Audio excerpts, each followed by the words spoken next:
அன்புள்ள ஆண்டோர்களே பண்புள்ள ஆசான்களே, அன்புள்ள ஆண்டோர்களே பண்புள்ள ஆசான்களே, கல்வி கற்கும் மாணவரே கனி உள்ள பெற்றோரே, கல்வி கற்கும் மாணவரே கனி உள்ள பெற்றோரே, ஜூனியர் ரெட் கிராஸ் இயக்கம் இதன் சேவை உலகம் இயக்கும், ஜூனியர் ரெட் கிராஸ் இயக்கம் இதன் சேவை உலகம் இயக்கும், உலகத்தில் துன்புற்றோர் துறைக்க சேவை செய்ய,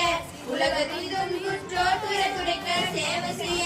மனித நேயத்தோடு மக்களுக்கு சேவை செய்ய, மனித நேயத்தோடு மக்களுக்கு சேவை செய்ய உதித்தெழுந்த இயக்கம் இது உலகம் முழுவதும் இருக்கும், உதித்தெழுந்த இயக்கம் இது உலகம் முழுவதும் இருக்கும்.